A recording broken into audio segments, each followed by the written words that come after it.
Hey, everybody. Good morning.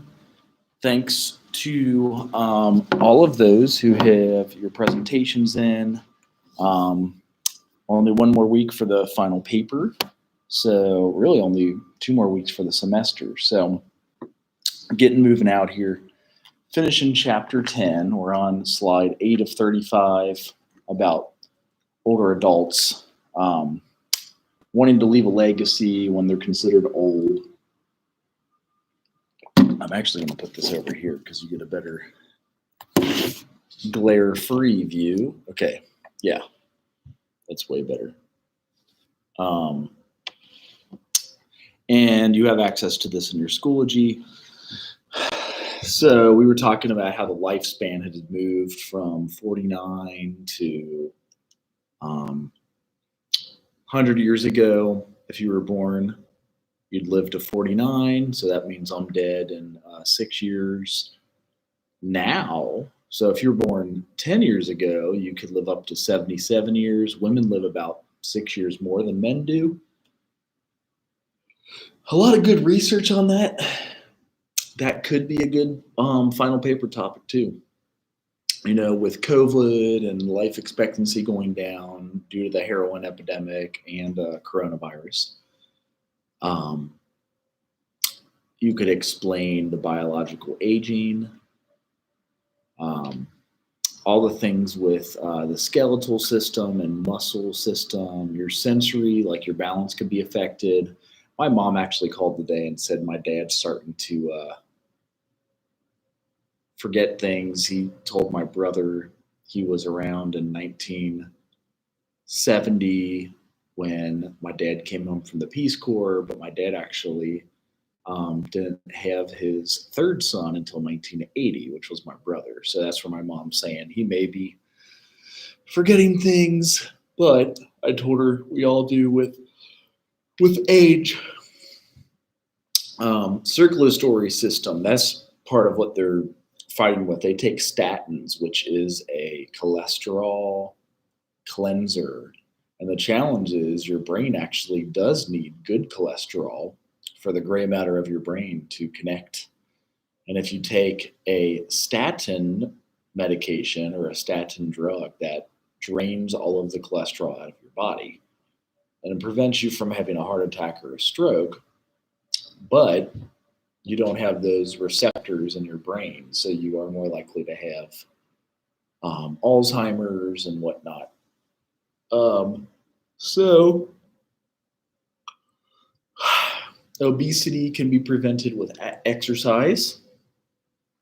It helps your blood pressure. Um, we mentioned the respiratory system, your lungs decrease by almost 50%, so you start to mouth breathe and snore. Your skin becomes drier, thinner, irregular pigments. Like I've got different colors all over and sunspots they have to remove from the dermatologist.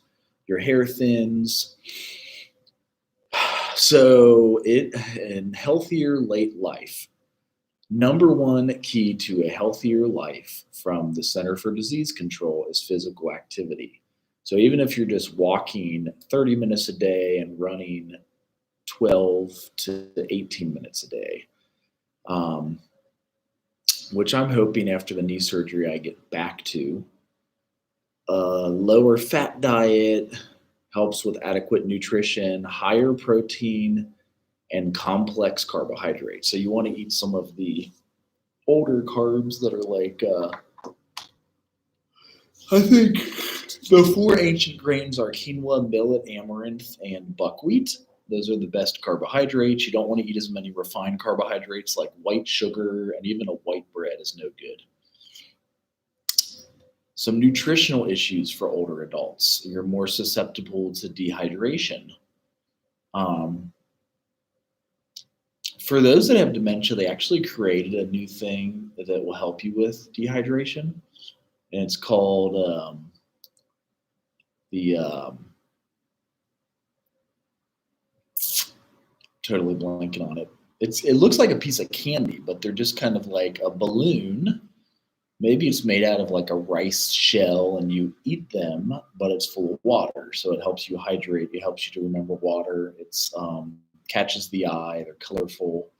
Um, Another thing that comes up when you're older is the financial limitations. So some research, and this could be another great final paper on finances affecting our mental health. So most people are living paycheck to paycheck. That's about 78% of America.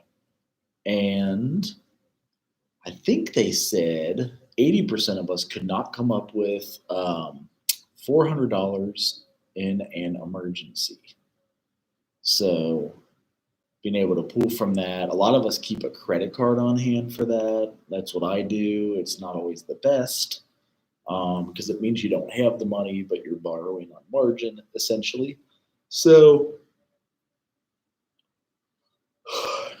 you also could struggle with just simple functional impairments, say like showering, getting to the grocery store, getting around. I even noticed that with my wife, 9 months pregnant. She's due in a few weeks, and she has a hard time getting around. I have to buy everything at the store. So when you're older, this comes up. And then food preparation, having the ability to prepare food and do what you need to prepare food is challenging. Um, And also, Grubhub has helped with that, but that's very expensive. So that cuts into your financial limitations. And then also, um, healthcare and medications.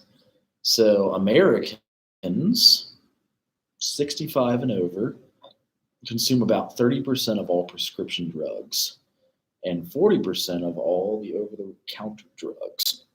So, um, coming with living longer is taking medications to be able to do so. Um,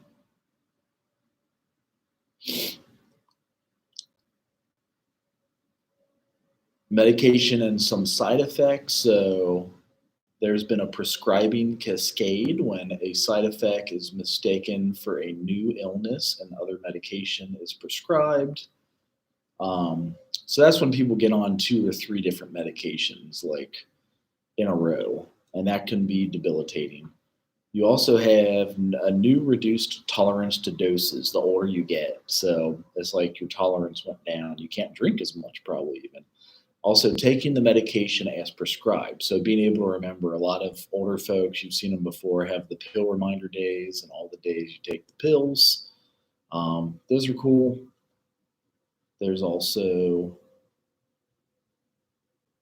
several things that help out with that can help you with medications. So again, as a review, some of the stuff with predictable patterns of physical decline. You also get more easily bruised. And less collagen causes wrinkles and sagging. Um, and your vision changes. So I mentioned my dad having an eye surgery, and within the next month, he lost the sight in one of the eyes from a stroke. So that was one of the things that went on. Um, Decline in your smell and your taste. So just everything kind of gets worse, essentially. So, again, doing different things to become healthier. Um, Eating right, exercising, and moving around are key. Now, they do have a chapter on older folks and sexuality. So, interest in sexual relationships continues into late adulthood. So, most of they've created different pills for that, like Cialis and Viagra. It does say your um, interest decreases due to health and access to suitable partners. Because one, everybody is either going into the nursing home, dying, or they've already been married. It says 48% report being sexually active, and that's from the National Council on Aging. So I work at hospice, and a lot of our folks that visit nursing homes say they've found this to be true. This still occurs in nursing homes, even. And it says here, as social workers, we should routinely and universally ask questions about sexuality as a part of a comprehensive biopsychosocial assessment in order to minimize bias. And one matter of fact ways are, you could ask them like this: many older adults continue to be sexually active. Is that important to you? So that's one way to ask. Some doctors may help with different prescriptions. It has been said that some folks, there's been a woman who's had a baby as late as her 50s, I think 55, one of the movie stars, and then a man as late as 70. So it's certainly still a possibility, even for procreation. Now, some of the chronic health problems and disparities that come up, the most common in 65 are hypertension, so that is high blood pressure. And again, that has to do with hydrating, well, walking, exercising, getting your blood vein elasticity up. And even coffee helps speed up your heart rate and get vein elasticity up. You also get arthritis, which is kind of like bone on bone. I supposedly have some in my knee already. I guess that happens because they moved some of the, with the knee surgery, they cut out my meniscus, which is your actual cartilage. So I'm more likely to have bone on bone there. And this is then followed by the third most common health problem, which is all types of heart disease. So at 65, my dad had a triple bypass surgery. So he was blocked in like 3 of his quadrants by 90%. He noticed that when he was hiking with us one day. We went out on a hike, and he had a hard time like catching his breath. So you don't get the oxygen to your bloodstream as fast because your heart is trying to pump through what's like a kinked hose, essentially. So cholesterol is a big one. And then finally, cancer. It's considered to be more of a chronic rather than an acute health condition. So that's something that comes up.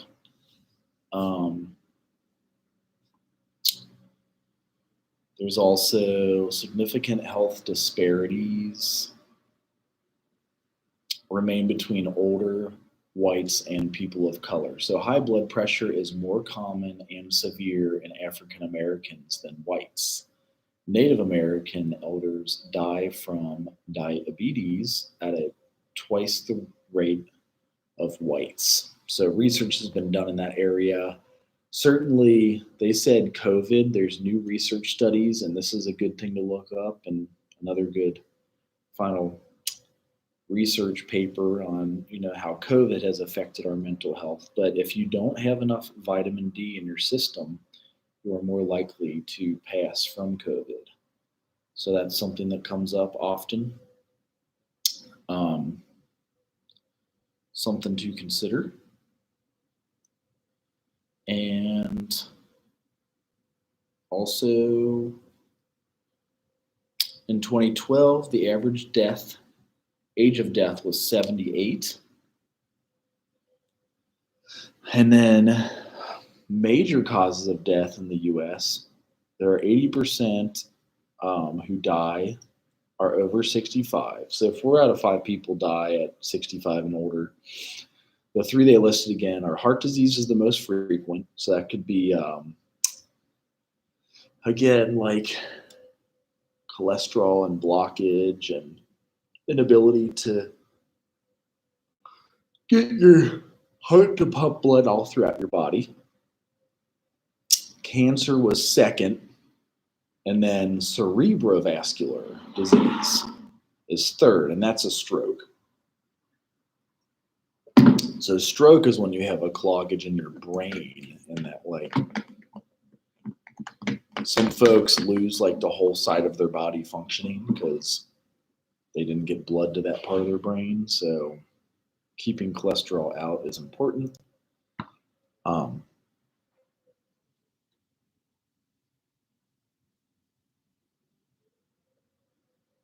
the next question is, what does the dying process for an older person look like? So today it may be difficult for medical personnel and families to cease aggressive treatments even when painful and non-curative. So they were saying most of the time we try to keep folks alive for a long time. While I work at hospice, we have folks sign what's called a DNR, so do not resuscitate, which is also kind of aggressive and rigorous on your body. So they'll shock you to get your heart pumping again. Um, and you could stay alive in pain a lot longer, but some folks just sign the DNR and accept death, like your body is stopping. And that's a tough decision to make. So it says most adults in the industrialized society have never seen a dying person or experienced a death. And I would certainly say that to be true. I remember my grandfather in 1992, 91, 92, or 93 dying of just the body failing in your 70s, 80s, and 90s. At hospice, I've had to sit during a few different deaths. It's sad for the family if they do sign a DNR, but allows them to accept it. So you're moving forward with more acceptance than anything. And the palliative care is one way to do it. So at hospice, they do have palliative care. This one describes hospice here. So they provide palliative care, focuses on comfort rather than a cure. So sometimes it is pain med, sometimes it is the proper, um, say, proper diet. There's an alternative to a hospital death in the home, nursing home, or hospice unit is, the dying at home option that some folks do choose. The goal is to support the dying. It says the goal is to supporting the dying, which I guess makes sense, but I'd say the goal is to support the dying and their families because families sleep better knowing someone's with their loved one 24 hours a day. We have what's called EMC or a watch, even more care, where somebody's there 24 hours a day. It says available when a person has 6-month life expectancy and has given up seeking a cure. So that's also kind of covered by Medicare, Medicaid. Um, some advanced directives are the legal documents that make one's wishes known about healthcare decisions, a living will, which is one of the things that's important. Um, in fact, when you have a kid, or even when you get married, they say you need to have that because you're splitting your property up between more than one person now. Before I got married, it was fine. It's like all my stuff would probably just go either to my siblings or my parents. When there's two of you and you've got two sides of the family, writing out a living will is key. You could even Google one and find it online. That's even another good final paper topic, like the mental health concerns of creating a living will or things of that nature. You also want to have a durable power of attorney for healthcare. Also, a Patient Self-Determination Act of 1990 that gave folks the right to choose these things. So here's some of the roles of social workers. One is to educate a patient family Educate patient, family member, and hospitals about medical procedures and the end of life decisions. And then listen to families and patients' feelings about end of life decisions.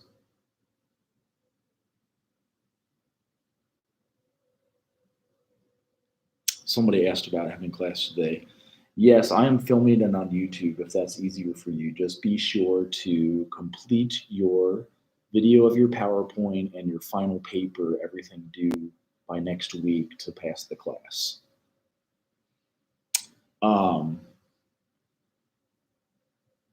Also,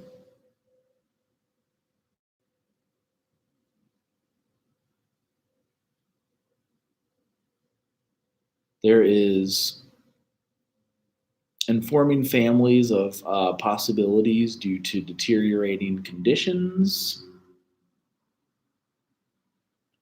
And then there's also the helping families prepare for death, which is a big one, and addressing the needs of near-death older patients. So this could be pain management and hospice. There's several things. I know you have the PowerPoint you can download because it's in reverse writing up here. But information, gentle physical care, relaxation, visualization, and spiritual support. So a lot of folks have a deacon or something else.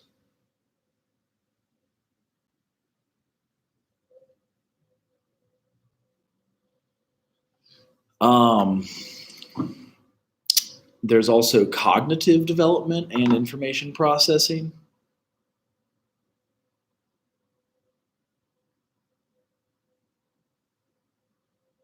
There's all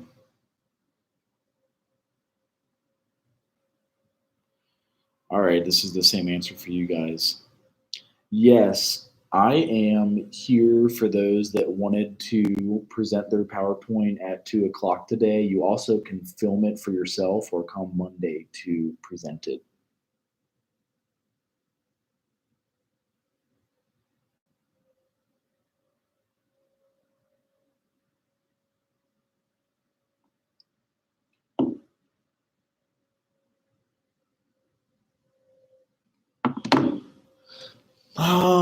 The information and knowledge they apply is a function of their interests, attitudes, and values.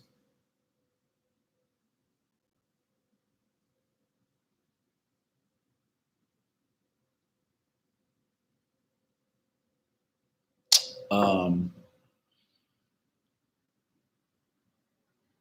a reintegration of these. And then also cognitive therapy, cognitive theory of aging. That's the SOC. So selection, optimization, and compensation are the three options here. Selection. Older person determines which tasks or activities are most important and drops the others. So when you get older, you get to select some things that are important. Like I want to go to get my hair done because I just sit there and somebody talks to me. Or I want to go to the bowling alley because I have beers with buddies once a week. Or I want to go to church. Then there is optimization. So concerted effort to make the best use of one's remaining strengths, skills, and energies. So if it's your brain power, maybe some people still have you writing books or filming things or creating in a sense. Compensation. Behaviors are altered to fit current levels of functioning. So maybe you do park in the handicap spot at church and take the wheelchair up there and find different ways to serve folks better and differently because they can. And then also other things that you may want to do with, say, cognitive functioning. And we'll get into this one more next week, cognitive functioning and cognitive declines. Very gradual until 80 or 90, but then it does speed itself up.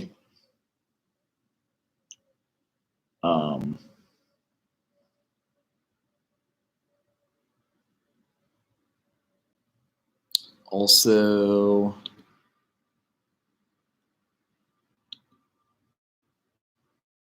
you have that the decline is not a given.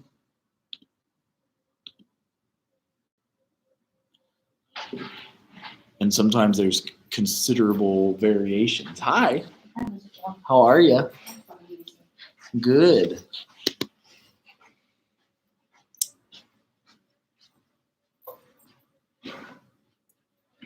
So we're kind of reviewing the different stuff on having a healthier life and whatnot. Because I think, I'm about 26 minutes in. Were you going to present today, or is that you're going to film it online? I filmed it already. Okay. I always ask because I don't want people to forget. We have 1 week left till that. Those are the 2/3 of your grade. So the Final paper. yes. So I keep asking just to remind you guys. I see some are empty. But how are you doing? Hanging in there? Is it like it's punch time for you guys? You got 1 week. Any class that's like miserable that you're like, oh, I wish I didn't have to do this. Once again, environmental science, global history, and critical. What are the finals in those? Environmental science, I think we got to go in. Global history, I think we got to go in. Critical thinking is fun. Oh, it's like critical thinking, kind of nine. Okay, that is late. Yeah, not for like So that's Monday the 9th? It sounds like a Monday or a Saturday even, which is crazy. I think it is a Monday. That is crazy. I'm glad we don't have it. My baby might be born by then, so I gotta have this stuff done. Yeah, it's a Sunday. And that's why I made your stuff due next week, so you get it done before all your crazy finals, because you guys might have a bunch. We're gonna do a final paper for every class. Right. Well, that's why we're in social work. We like the papers. And I've noticed students in my other classes that aren't social work hate it. They're like, oh. So I just went over, we finished on this one. So I was going to recap, but there's 28 minutes of a PowerPoint or of a video so far. Just staying healthy when you're older. Sometimes you have to use like statins to lower your cholesterol. Folks still are sexually active older. There's like a 50-some-year-old woman who's had a baby and a 70-some-year-old man that's had a baby. So they do say as social workers to ask the question, like, many older adults continue to be sexually active. Is this important to you? And they'll either give you a yes or a no as a social worker. Your most common problems are like, this is what my dad has, hypertension. Cancer is on my mom's side of the family. Heart disease is number one. And it mentions, too, significant health disparities between older whites and people of color. So, like, high blood pressure is more common and severe in African Americans than in whites, and Native American elders die from diabetes at twice the rate of whites. And they're still doing a lot of research on that. With diabetes, they don't know why. Vitamin D is something also coronavirus picked up on. If you don't have enough vitamin D in your system, you're more likely to die from COVID-19.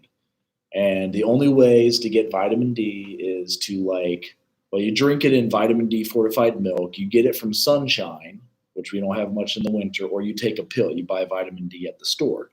So I take a pill. I have two questions. Yeah. One is, I thought, you know what dialysis is? Yes. I thought you get on dialysis when you have diabetes. It's possible if your liver fails because dialysis is for liver failure. And so what dialysis does is filter out all the toxins, or it's your liver or kidneys. And I hope I'm not mixing them up, but they're No, I think you are. I can't tell you if you're correct or not, but the reason why I asked is because I thought only like if you had diabetes, you're supposed to get on dialysis, not like no other health problem. Because I heard somebody talking and it was like, yeah, he's on dialysis because, and it didn't. I can't tell you the conversation because I forgot. right. But yeah, it wasn't the problem. The reason why he was on dialysis wasn't because of diabetes. That's why I was confused. Like, Okay. can Right. you have multiple stuff happen to you for you to get on dialysis, or is it diabetes? You can. There's a football player who's 33 years old. I read a story yesterday. He's only 33, is on dialysis and going into a nursing home because his kidneys are failing. Sometimes you can get a kidney transplant.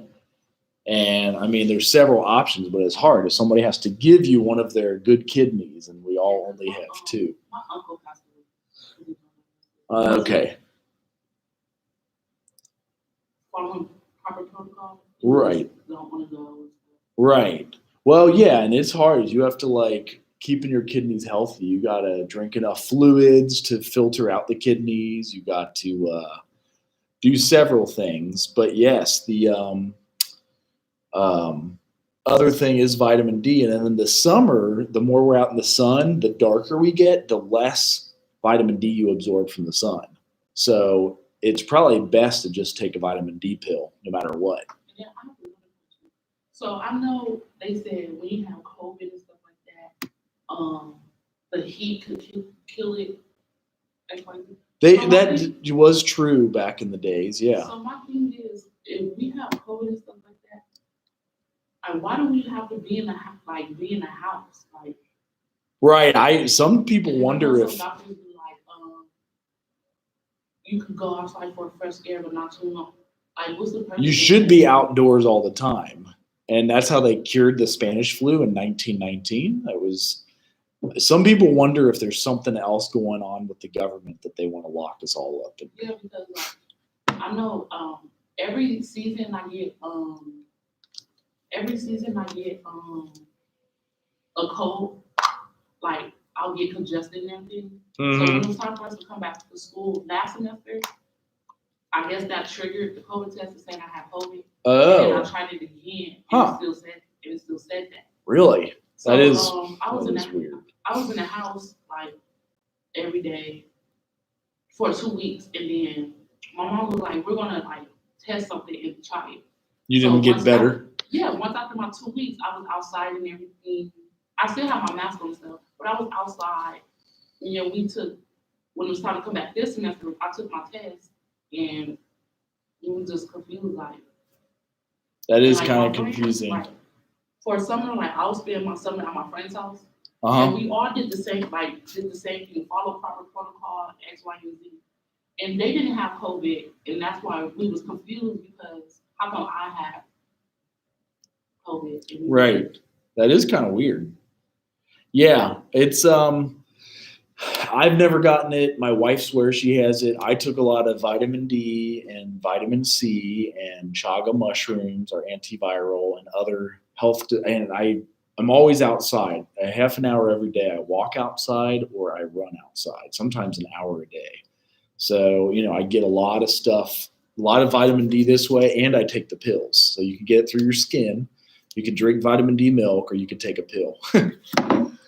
So, the other thing, I was kind of finishing up on these two slides at the end of life. So 10 years ago, the average death was at 78 years old. Now it says the major causes of death are heart disease, cancer, and this one is cerebrovascular disease, and that's a stroke. So my dad had a stroke to his eye when he was maybe 68, 70 even. And now he's blind as the blood was blocked.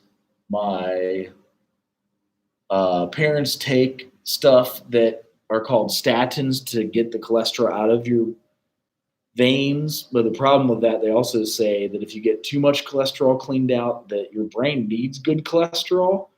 And if you're taking a statin medication to lower your cholesterol, you're more likely to get Alzheimer's disease or dementia because you can't, you know, have that cholesterol helping connect your brain parts. Like the gray matter in your brain is what they call it.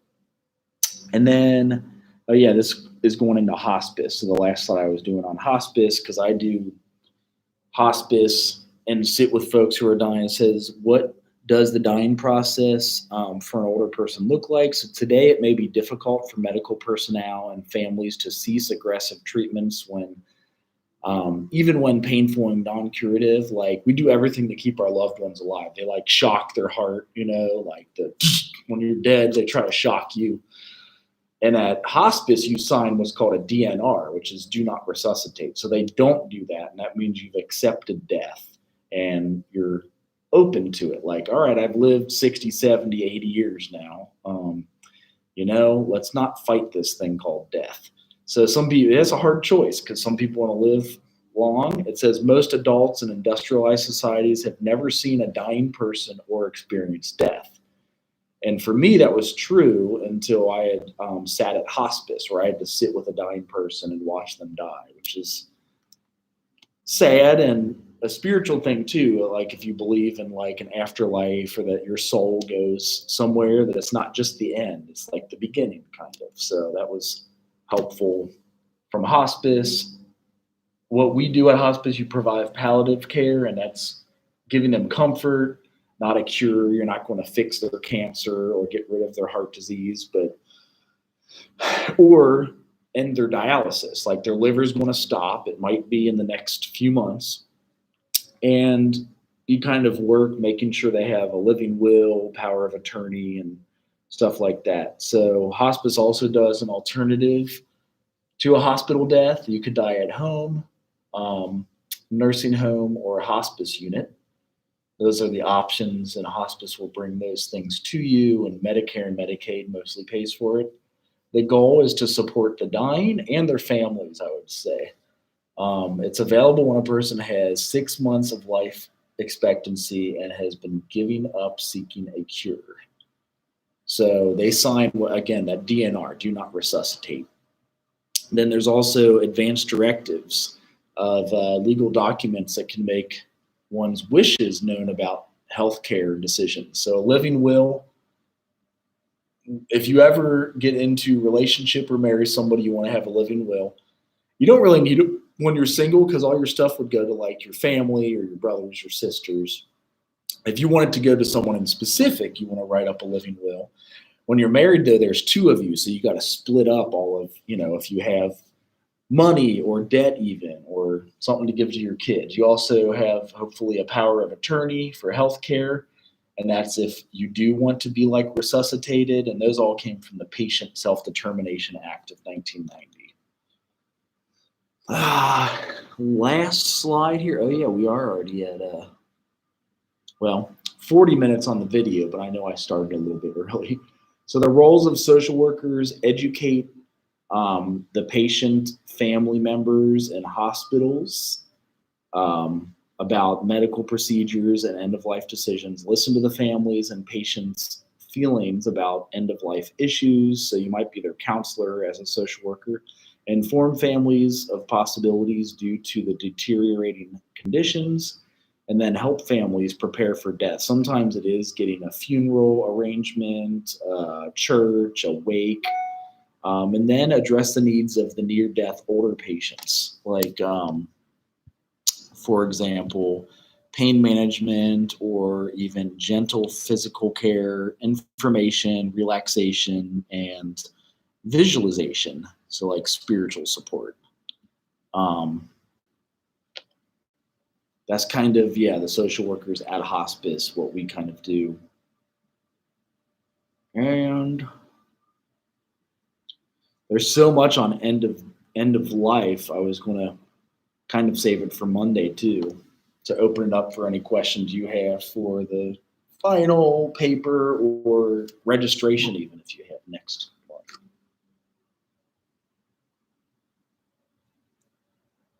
Any summer classes? That's probably good. You said the paper is 3 to 6 pages? 6 to 8. Oh. So in the syllabus, yeah. Actually, I can try to pull it up for you too, if it works.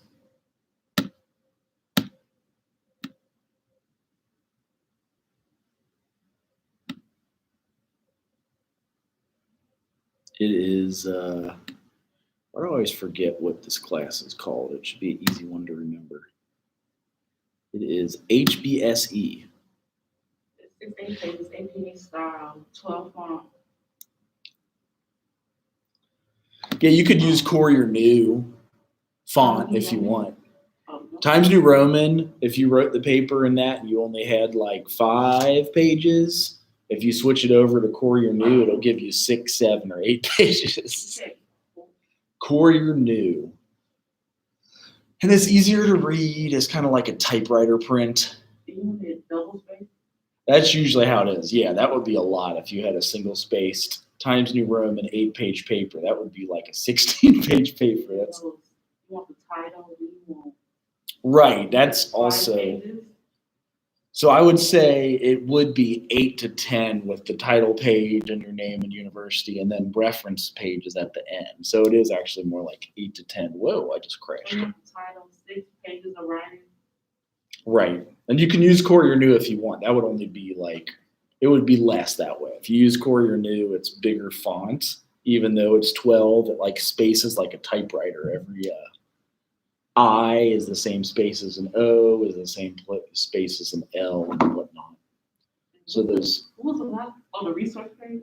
Right, yeah, references is what they call it in the APA. I do have a question about the reference.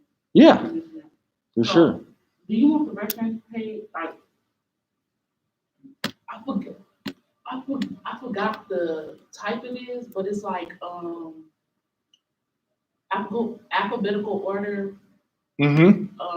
What, If you go here, this will do like almost all the references for you, or you can look at a example. Now my question is like, okay, for example, like, you know how some students would just give you the link to where they, Correct. do you want it like that, or do you want? It's going to be probably, I'll show you this one. So this is always APA style, and you can get these right off of Google Scholar. Like you can copy it. Okay. So the end of this will have the references. Shoot, I hate this. All right. So if you go, it'll be, yeah, you're right. It's alphabetized, and then it's also. I just forgot the name of. That's it, like this. A, C, is indented in reverse. I forgot, like, isn't it like APA style? It is APA. Oh, okay, there we go. And then if you go, again, you go to scholar.google.com. Say you want to go to. Google.com. And I can find my references from there. Well, you can say you're writing on, I forget what your topic was because you have depression, which that falls into behaviorally challenged youth. Say you use my article I wrote a few years ago. You quote it with APA here. It's Trouth 2017. And you can just copy this and paste it onto your paper like that. Also, when I go to scholarly.google, it's already resource. It is. If you did like depression in social work, something like that, and that'll give you all the articles. Like you can even search like, I want articles the past 3 years. Here's 2017. You can download the whole entire article here, the influence of social support on loneliness and depression among older elderly people in China.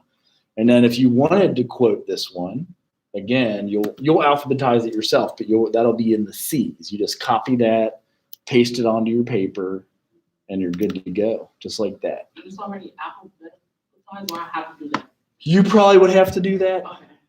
That's the only one thing it asks you to do, but I love this because that's the only way I finished graduate school is I use this every day. You know, like N would go after C and say maybe I use this article too. And then this one is G, so that's in between C and N, you know. And you can download the whole article or find more articles like it. So if you go to that side, that's the full text. And that's all on depression. And then I see you say alphabetical time, so that means like say like one article is by Amanda and my next article is by Joseph. So that means my A will go first and then Yep. And it would be their last name, and that you could have the last name. Amanda's at the top, Joseph, and then Vinny or something, you know, at the bottom. So Amanda will go first and then Vinny will go second and Joseph third. yeah, and I'm not hugely picky on that, but in graduate school you'll have to. So it's good to like know this, how to get articles, and then how to like research How them. many resources wants to have? At least say like 3 to 6 if you could. That will be your best for you. There's a bunch at the end of the syllabus too if you wanted to use some of those.